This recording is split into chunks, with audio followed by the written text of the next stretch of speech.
It's been a huge week for exclusives on this channel. We've talked about Daisy Ridley and Rey being paired with Grogu. We've talked about Universal Studios potentially going to Europe to take on Disneyland Paris head-to-head. And now, we're ready for the biggest story of them all. Strap in, it's going to be industry redefining should the things we discuss come to pass. And, fortunately enough for me, you're going to have to stick around for the entire video in order to find out what's really going on. Like, share, subscribe, buckle in, and let's get started.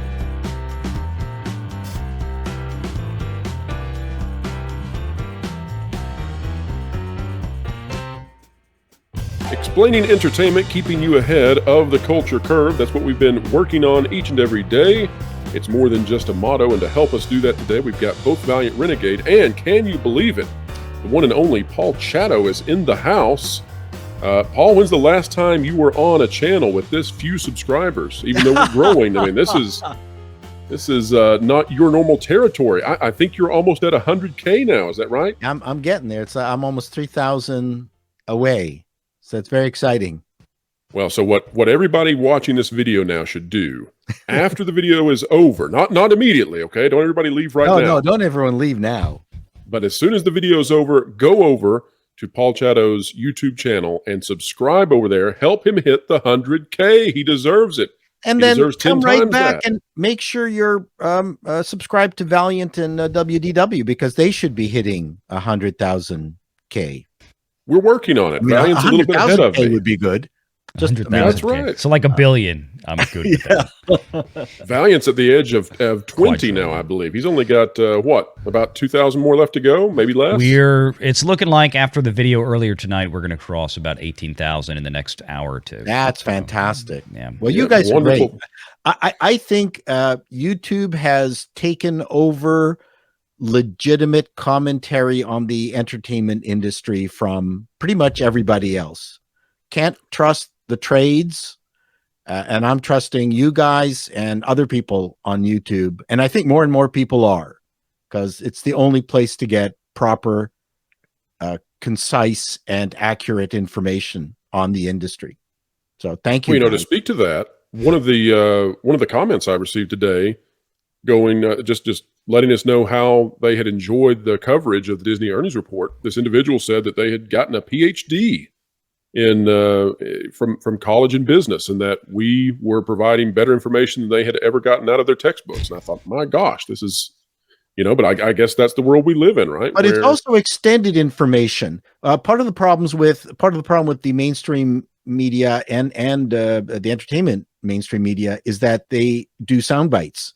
And one of the wonderful things that you guys do, and this platform allows you to do, is that if somebody wants if they're a spreadsheet nerd, they're going to listen to 40 minutes, an hour's worth of talk on this, and they're just going to immerse themselves in it. And that's what you do. And they can't be done anyplace else but YouTube. Yeah, they can soak in this because, yes, whether you're out there driving a truck across the country, or whether you are taking care of a child at home, maybe you're working in the office in your cubicle, but you can always turn on YouTube, in your earpiece, and you can listen in and learn and become better, while at the same time you're being productive in your other domains and endeavors. So, the win-win. Well, there's that too. That's the convenience part, but just the depth of discussion is, I think, way better than the sound bites you get. I'm so frustrated by the sound bites. Paul, you've really set us up now, though, because now we have to hit that standard that you have set before us. Or I'm let's leaving. Get into it. Let's try and see if we can hit this target. All right, so we're going to start with something that is not nearly as exciting as where we're going with this. We're going into something that has the potential to be industry changing. We're starting with something that is slightly mundane, but people may be curious about it. At least tacitly connected, though, Pro. Tacitly connected, that's right. This is from IGN. Adam Bankhurst, and it is James Gunn says Zack Snyder reached out to express support for the new DCU. DC Studios co-CEO James Gunn has taken to Twitter and shared that Zack Snyder has reached out to him to express his support about Gunn's choices regarding the new DCU. The nature of their conversation was revealed after a Twitter user responded to an image Gunn posted of Swamp Thing, with the hashtag Sell the Snyderverse to Netflix. Yes, it appears there are still those holding on to hope that Zack Snyder's Snyderverse will return in some form now that DC is headed in a new direction. And it will continue on to basically say that Zack Snyder has thrown his support towards James Gunn and his version of the DC universe as we have seen it thus far. Gentlemen, any thoughts on that one before we move on? Who knows Zack as a person? I know nothing about him as his reputation as a person. I hear he's a family man, and he's a good guy. I've liked a lot of the different things that he's done. I think what he was tasked to do by Warner's, I thought, was enormous, and maybe he wasn't up to it.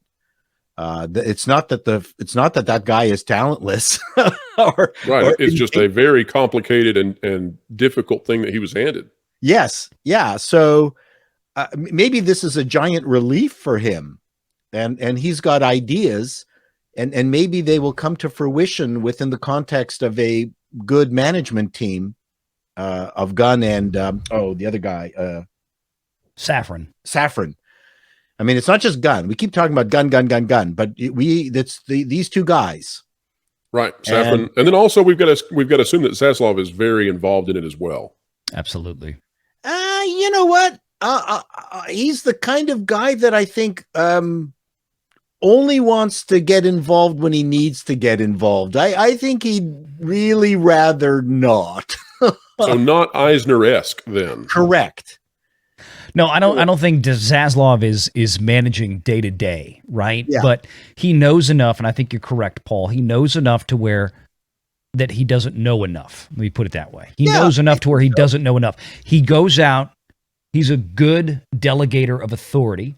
He's going to go out and get the folks that he thinks can do the best job based on what he wants. And he defers to them to put it together, but he is going to be very involved going forward in monitoring, getting updates, and being a cheerleader for the people that he's put in there. And I think from a business standpoint that this kind of article that you brought up, Pro, that's going to take us into the big topic tonight, and it's key to understand this. This is, to me, as I read this kind of news, where you have this, James Gunn and Zack Snyder kind of having a nice hug it out thing. They understand, DC, Warner Brothers Discovery, understands they need to heal the past. They need to bring the fans together and get them ready for what is getting set up. And what is getting set up is what a lot of us have already seen made public by Mr. Gunn and Safran in the past couple of weeks. But there's more to the story that we're about to get into. And I think a lot of this plays into exactly where this conversation is going, because Pro, you've got some big news coming up here. You and I had this conversation. You called me at midnight last week, I think on a Friday. Oh my God, I got to talk to you about this. You got to hear this. So, yep. And big stuff. One of the things about that was receiving it at that time. You and I were both a little bit tepid because we said, well, how are we going to do this? We've got all this huge Disney news coming out. Can we hold on to this? Is there any chance that somebody beats us to this scoop? And so we've been sitting on this for, the better half of a week, trying to just hang in there until we could bring it out in a timely fashion. But everybody out there, you should know that while Valiant Renegade and I know the substance of what we're going to talk about, Paul Chatto has no idea. Nothing. And so I would recommend that everybody keep an eye on him down there and just see what his reaction is. That's right. He's going to use all of his facial expressions to the maximum to relay his thoughts. All those years of mime school coming back to pay off now. And if I may, Pro, before we get into... No, that's a real camera. That's not a wall, sir. If I may, real quick, just to remind the audience, or maybe inform the audience, they don't realize this, that I think the reason this conversation right now at this moment is important is because I think, and I don't want to go out on a limb here, but my mind can't help but wander a little bit. What we're about to go into today, right now, could potentially influence what might happen on February 23rd, which is the Warner Brothers Discovery earnings call. Very well could, yes. So that is why we want to get this out now and start this dialogue, because this could have some ramifications potentially going forward.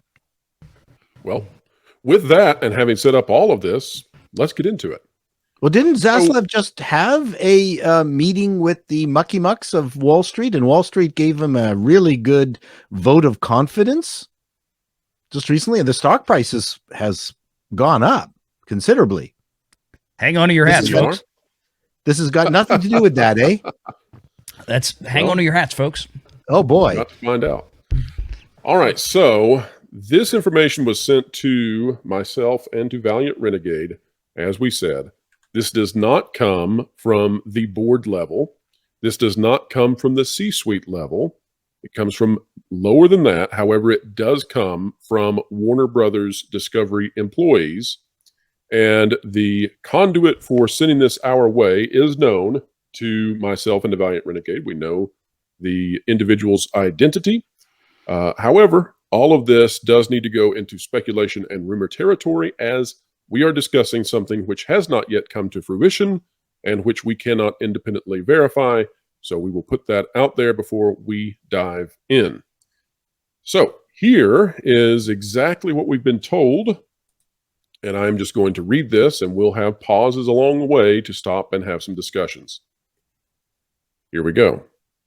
Warner Brothers Discovery's strategy with both DC and Harry Potter is to soft reboot the franchises in order to make them seem more viable and healthy. However, rebooting them with projects that are highly interconnected and or episodic in chronological consistency is not desired at this time. The reason might surprise you. Warner Brothers Discovery allegedly expects to be purchased in the next 3 to 5 years.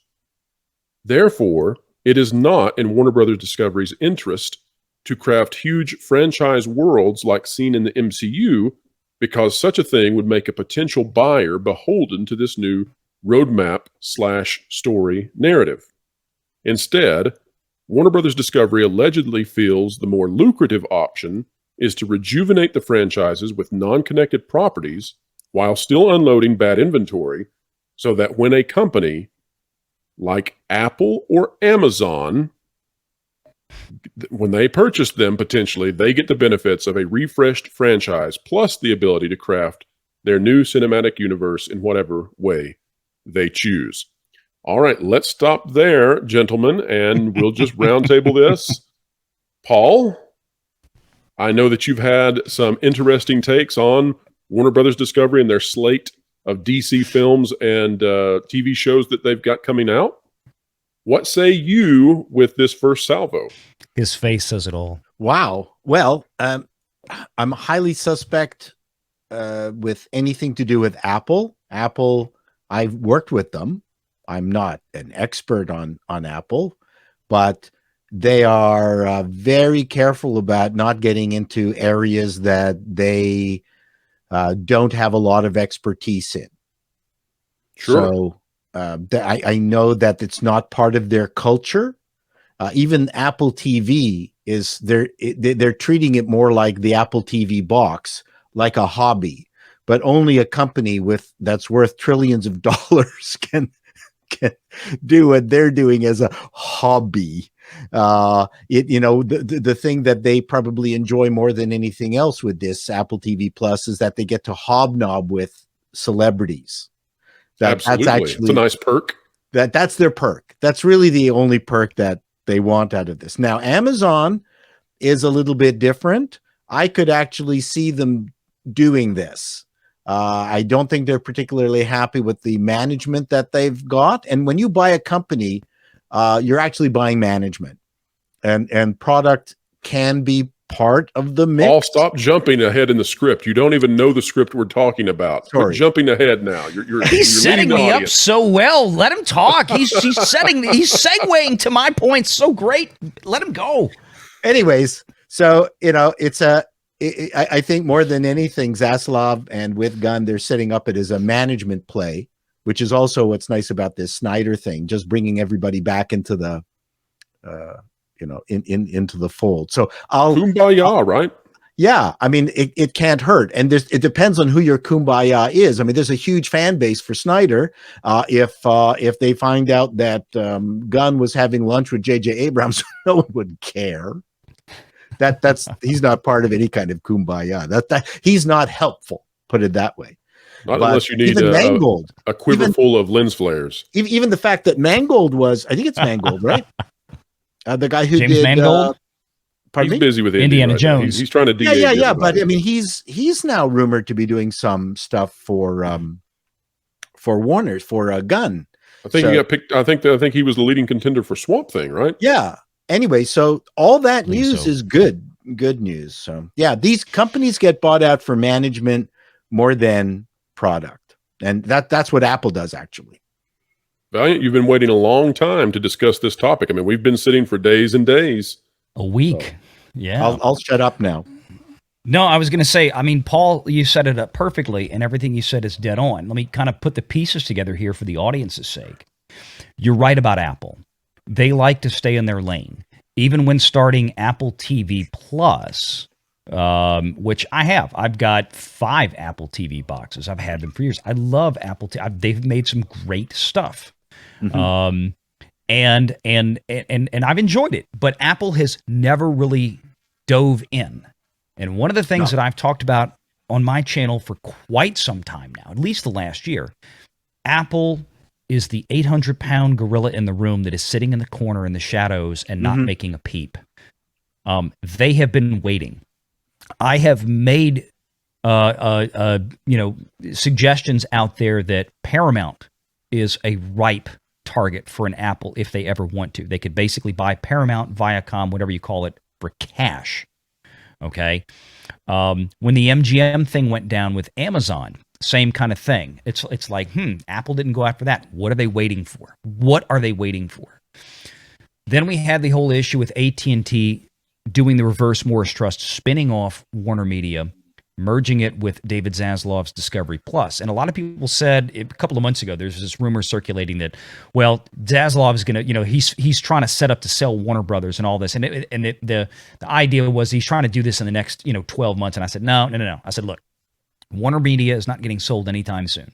It's at least, and I think I even said, it's at least 3 to 5 years away. And then Pro calls me with this. The issue with Apple, though, as you correctly pointed out, Paul, is that they are going to be wise. They are going to buy management. If they go out and they're going to acquire a major multimedia conglomerate, they're going to buy them to just basically plop them in under the Apple banner and let them go. Mm-hmm. Apple needs to continue making iPhones and MacBooks and Mac Studios, the stuff that you and I, Paul, are big fans of. We're Mac buddies. Yeah. Okay. But Apple has a massive distribution capacity. Now, the only thing that could pose an issue with Apple buying Warner in that instance is that Warner Brothers has one of the largest music licensing groups in the world. I think second only to like Sony and Universal UMG Music Group, Universal Music Group. So, Apple may not be able to keep Warner's Music Group. They might have to spin that out because of iTunes, because of the distribution power that iTunes has. I think that would become an antitrust issue. Antitrust issue, yeah. But in terms of their power to add a big piece of the media pie, they can do that and bring in a ready-made turnkey operation studio that would fit with Apple. It would also arguably fit very well with Amazon. But I think, Amazon has made a much bigger play into the market already than has Apple. And I keep waiting for Apple to strike. And this very well could be the strike. Well, let's continue on and see what else we can find out about this. On top of that, having James Gunn sitting on top of DC is seen as a lure for those companies to offer more. Apple or Amazon or Universal would get reinvigorated franchise with a mostly clean slate and a proven superhero director ready to rock. Furthermore, Gunn may have been brought into the fold with this as the plan all along. Have fun with scrappy passion projects in the short term, then go crazy with huge movies once an Apple or Amazon budget comes spraying cash everywhere. According to these sources of Warner Brothers Discovery, the later projects in this recent Phase 1 reveal of DC may not even happen, and that might be okay as part of the bigger picture. So, this may have been the play all along. They may have known that they did not have the budgets necessary to do the big MCU-style projects, and so knowing that they were going to potentially be purchased by a very, very large company, one of the largest companies in the world, it's going to take that kind of size to pick them up. They may have been waiting this entire time, and the James Gunn pickup may have come with sort of telling him, hey, if you'll come along with this, there's a greater horizon ahead if you can just hang in there and do some of the stuff that you really love. Do those Guardians of the Galaxy style movies. Do the Suicide Squad stuff. And hang in there, and then we're going to really have money flowing in once we're picked up by somebody. Does that sound about right? Does that sound like something that he would be willing to come aboard for a few years to wait and see how that goes? Well, he's a creative. If he has been given the, not carte blanche, but the ability to realize his ideas, well, yeah, it sounds to me like just from the YouTube video that he provided, he very casually said, well, I'm writing the Superman, and I'm writing this, and I'm writing the Swamp Thing, or whatever it was that he said, and I'm writing all He's writing them all. Pardon me, what? He's writing them all. He's writing them all, and he's probably capable of it. He seems to be doing exactly what he wants to do. And he is so confident in his powers of being able to write these scripts that he's just, he's mentioning them, casually. I'm having dinner at La Scala, and then I'm writing Act 1 of the Superman movie. and that's how I really love it. I love his attitude. So he's he's kind of like Steve Jobs in the sense that I think he has learned enough. He's gone through his crazy period, and he's now come back as a business person.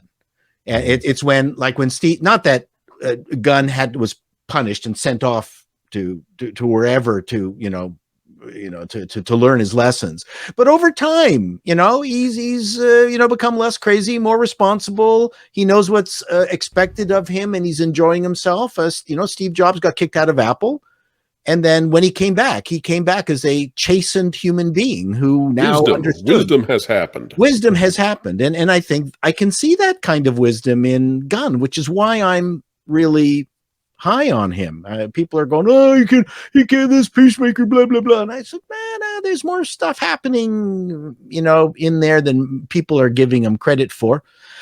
So I think this is great. Now that being said, as you guys know, if you're going to set your business up to be sold, you've got to work towards that. That's a goal. If you're going to go out and let's say you want VC capital to build your business, your books have to look a certain way. If you're trying to get bank money, then you've got to make sure that you have a debt to equity ratio of 1-to-1. That's what the banks want. VCs don't care about that. So people don't understand that you try to set, how do I say this? You want your business to look correct for the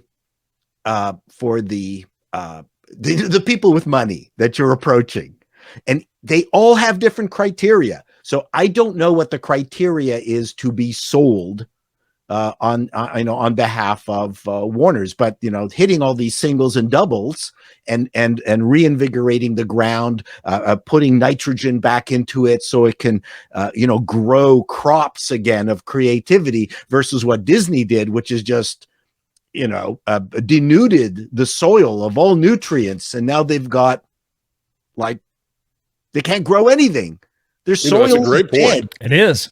It's a great point because Marvel is particularly vulnerable right now in a way that it really has never been in the last decade.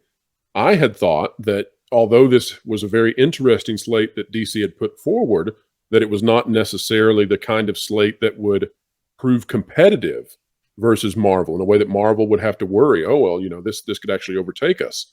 If there's something bigger down the road potentially, then once again, Marvel has to be a bit concerned, wouldn't you say, Valiant? Indeed. I mean, this is there is a competitive nature to this. And as we've heard mentioned time and time again, especially in the last couple of years, the phrase superhero movie fatigue keeps resurfacing, right? And I've argued that I don't think it's so much of a fatigue in terms of the superhero genre as it's a fatigue of repetitive mediocrity in the superhero genre. We had a lot of great films in the MCU phases 1 through 3. They weren't all golden, but there was a lot of great stuff in there. And then we got phase 4, which looked like a shadow of its former self. It was a mess. But one of the things going forward with this Warner thing is that there's a lot of signs out there now. And Pro, I don't know if you saw this. I put this in the private chat. I had to bite my tongue yesterday when this article dropped because it absolutely 100% lends complete credence to this news that we got a week ago. Now, you're talking about the article out of Variety, which, by the way, is linked in the description to this video. Everybody click on that at your own leisure. But go ahead and surmise that for us, Valiant.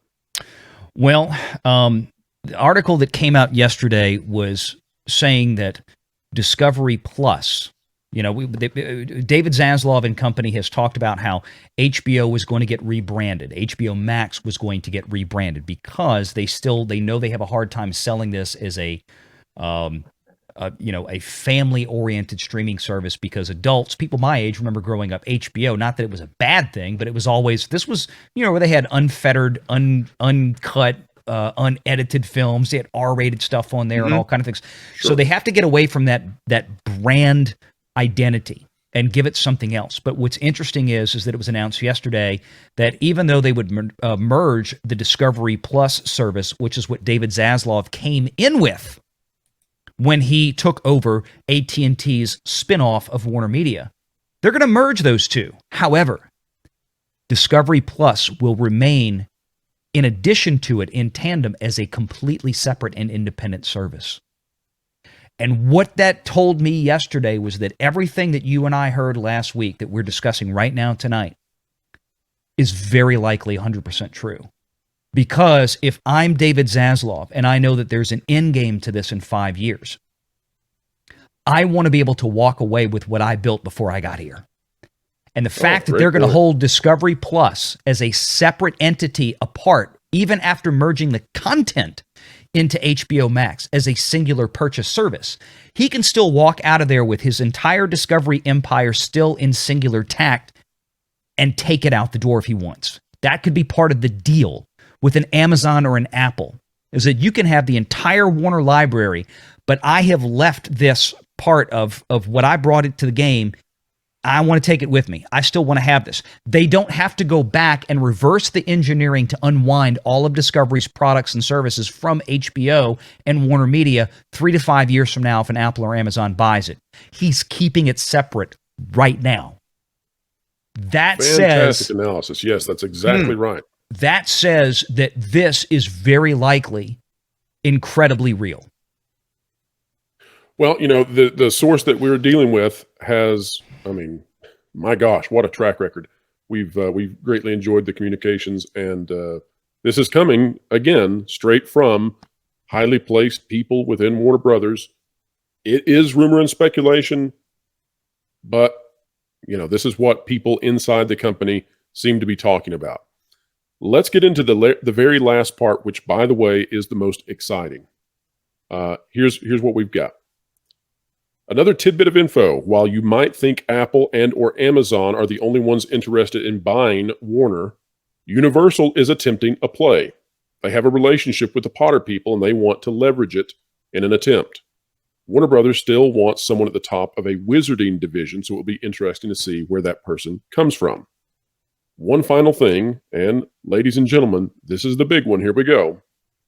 I'm told Gunn, Zaslav, Safran, they have a Plan A DC roadmap. Everybody remember that terminology. Plan A DC roadmap that only goes into effect if Apple or Amazon buy and approve, though it could be used in negotiations to show it's primed.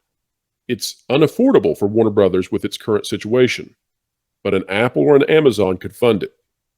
And by the way, all of this is the real reason I'm told Cavill was let go. They're in a hold until the big guns bring big money to the table. And that is the end of what we received. You mean, alrighty, well, that's a heck of a thing. You mean if they get the money, they'd bring Cavill back in? I don't think so. I think that's too far off. I think what they're saying right now is there's no need for him to sit there waiting. They needed to go ahead and rip that Band-Aid off because this is going to be a years-long process. Right. But that there is a huge, that like James Gunn, if he can get the budget, he's already got it planned out. He and Safran and Zaslav, what this would look like. And it seems to me like that Plan A, that, hey, if we had the ability to do $300 million budgets or whatever per movie, this is what it would look like. It sounds to me like that's in place and ready once they begin to have attempts to purchase Warner. Yeah, part of the perks, Paul, to a potential buyer would be to, as Pro mentioned earlier, Safran and Gunn would come as part of the package deal. And that's what would make the deal much more attractive, more lucrative for a potential buyer like an Apple or an Amazon. And real quickly on the Universal side, is it possible? Absolutely. But to me, again, looking just purely from the business side of things, it's a long shot because a Universal purchasing a Warner would create a multitude of antitrust challenges. I mean, not only with Warner Media or Warner Music Group combining with Universal Music Group, that would be a oh hell no. But then all the other linear broadcast and streaming broadcast, and that would become a conglomerate that would be probably a bridge too far for a Senate subcommittee. So yeah. It would kind of look like Disney buying Fox, where they had to spin off so much crap from Fox before Disney could actually take possession of it, that they lost a lot of things that they really wanted. They couldn't keep them.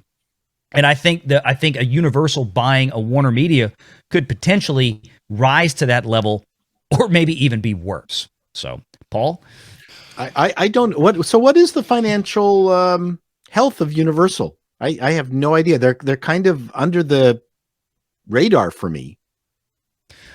Comcast is fine. I mean, Comcast still has. I mean, of course, their bread and butter is their broadband, and their not broadcast, broadband, meaning their massive subscription of internet subscribers, of cable subscribers, of everything else. Their telephone, mobile device services, all that kind of stuff. They're moving into that. I mean, Universal Studios, it's a healthy division for Comcast for sure, but it's a fraction of what the broadband service brings in. So, for example, they also have Peacock, and NBC.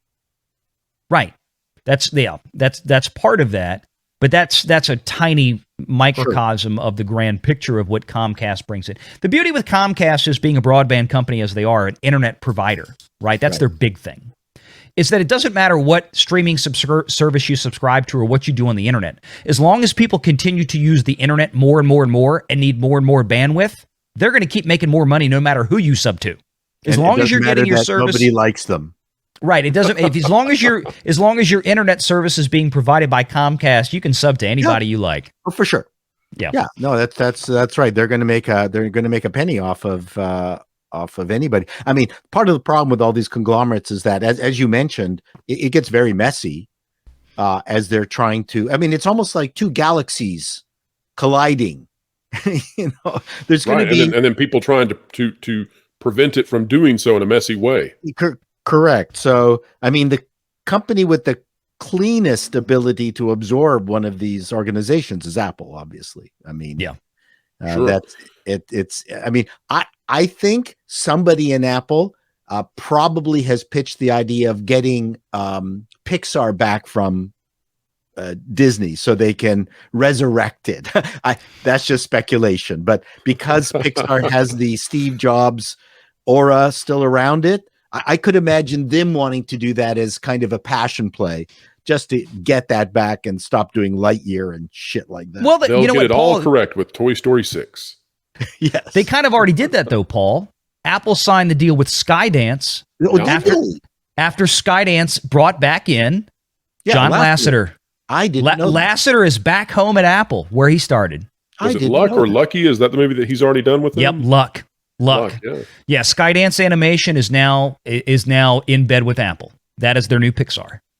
Yeah, Luck was already in production before Lasseter came back in, so we'll see what happens. He came in while it was being made, and he put his heart and soul into it and helped guide it through and finish it up. And he's got a lot more in the tank coming for Apple. So now, Paul, one of the reasons that I wanted to have you be part of this discussion, and you've been so gracious to do that and be here with us, but one of the reasons is you were very excited about some of these announcements that came out of DC at a time when some people were poo-pooing them, let's say, and they were quite negative about stuff like Batman and his son, in one of these movies coming out, or they just weren't excited about the Lanterns as a TV show. So knowing that potentially this all could be sort of a transitional phase into something much bigger, does that change your enjoyment of this upcoming slate? Because I'm curious from the standpoint of people who are excited about what they heard. It's funny. I'm listening to this with my business hat on, and I'm excited from a business perspective. I'm not even thinking of the content. I am actually very, very interested on which particular bits and pieces of creative, which of the creative elements do they believe are going to benefit this business outcome. Sure. That to me is what's fun. I mean, this is the strategic part. It's show business. There's more letters in business than in show. And people forget that, right? So I'm fascinated. I mean, you know what? Gunn is not, I don't believe if he's being used as a pawn in all of this, I don't think he's wants to be a part of it. He really does want to have the ability to execute the projects he's wanted to do all his life in the way that he's wanted to do it. And you know what you're trying to do with management is match up people that can execute, and I think he can execute. And yeah, I was positive. I was not one of the few people, but I thought his plan of just I'm going to use what I just said earlier, planting the alfalfa and reinvigorating the soil of the Warner Brothers movie business is actually the right way to go about it, and that's what I think he is doing. And that still may be exactly what the plan is. It's just as a precursor to a moment in time when he suddenly has vast amounts of budget that he can do exactly what he wants to do with these huge box office showings that would take on what Disney can do with Marvel. But you know what? If he's a smart person, he actually, I'm going to put words in his brain. I don't think he wants the big budgets. I think what's been proven is that you don't really get better product. Right. There's kind of a range in there. And as a creative person, I'd almost rather be told, you know what, you only get $10 million to do this superhero film. Let's see what you do. That gets your juices going to try to come up and solve. Look at Joker. Yep. 50 million. What was that made for? 50 million. Yeah. Look what it did. So you don't have to have CGI everywhere, I guess is what you would say. Well, and the true creative person loves solving problems. It's part of the fun. Now, when you're shooting and you're presented with problems, it's not always fun. But you know what? At the very end of it, you come out all charged up. It's a very difficult thing to explain to people, is that, you're tired, you're exhausted, but I mean, there is nothing else like it. And I believe Gunn is that kind of person. I don't think he wants to make a $200 million movie. He wants it properly scripted, properly set up, properly, line produced. That is what I think charges him up. And he writes a script that is, $150 million script and a $50 million movie, and it actually hits budget, comes out, and is a hit. That is actually a bigger charge than this giant mess that Feige has created at Disney. I don't know how anyone could work that way. It's not fun. It's not fun having endless rope to hang yourself with. Well, if creativity enjoys solving problems, then Gunn was the right man for the job on DC. It had plenty of problems, and maybe one of these days he'll be the right man to come over to Marvel and fix the post-Feige era. Who knows? He can rotate back and forth. He's the plumber of the superhero universe, just fixing those pipes one after the other. Is Mario. Well, that's going to do some big cash too coming up. And that's going to launch a whole new thing. Yeah, I'm excited about. I mean, again, I'm like Darren Stevens and his boss on Bewitched. As soon as I'm wrong, I'm out. Well, Valiant, can you? I don't know if you can wiggle your nose like Samantha, but do you have any final thoughts in lieu of that? No, I was just going to say real quick a moment ago. I mean, look, you cannot, as Paul correctly pointed out once again, you cannot have to, saddle yourself with every movie having to cross 800 million to $1 billion of global grosses before you make dime one of profit. I mean, unless you're James Cameron, he seems to live on that. Yeah, well, yeah.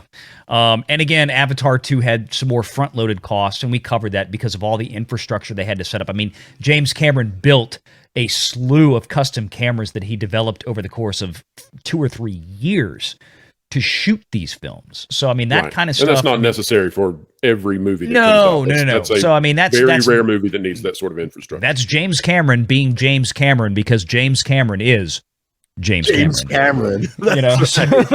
So no, and Canadian. I don't know whether he's still a Canadian, but he was born here. He's got that Justin Trudeau budget. So once a Canadian, the boat's always get out of my pocket. Paul, any last thoughts on what we've covered here? No, I think it's brilliant. What you guys have revealed is exciting and really, really neat. And I encourage people to understand the business of show business as opposed to just saying stupid things like, oh, he shouldn't have gotten rid of Cavill. No, you don't get it. It frustrates me to no end when people are just talking emotionally. Now, speaking of understanding the business of show business, let me tell everybody that when it comes to understanding that, these two guests today are some of the most phenomenal sources you are going to find anywhere. When it comes to the financial side of things, Valiant Renegade, as you've heard in this video, is top-notch. He is top shelf. He cannot be beaten. So go subscribe to his channel. When it comes to understanding comedy and what makes a good show, and heck, he still makes good stuff that still makes you laugh out loud, Paul Chatto is phenomenal. Well, thank you. Get over there and get him over that 100K mark. And if you like my little humble self over here, my tiny little YouTube channel, my little infantile 1-month-old dealio that I'm working on. Who's going to pass me up in 6 months? Yeah. Could you click share? Could you subscribe? Help a poor little peon out, right? And we'll just keep chugging along. Who does great cartoon voices. Hey, every once in a while, you never know. You are so good. I mean, I learned so much from the two of you. I am using what I know when I was there in Hollywood in the 90s. Plus, I've worked with Fortune 500 companies over the last 20 years or so. It's just a difference of degree. They're all the same. And I'm just extrapolating, all this experience working, in the underbelly of Daimler in Germany and McDonald's. I mean, I know the infighting. I know how the different divisions hate each other. I mean, nothing is different. So, being able to the rules are the same everywhere. And I just apply them. But it's fun. You guys, as James Gunn may have learned, a little wisdom happened for you too, right, Paul? Where? What? I said, just like with James Gunn, a little wisdom may have happened for you as well over the years. Oh, yeah. Somewhere along the line. He survived the boot to the head. Yes. But I learned so much from you guys. You guys are great. Well, thank you so much. It's an honor. Well, everybody, we hope you enjoyed it. We'll see you very soon. More stuff coming out, but I swear, we can't keep this rate going. Next week is going to be dull. It has to be. We just can't do this. But wherever you are, whatever you're doing, keep learning, keep growing, and drive safely. Having fun, and drive safely.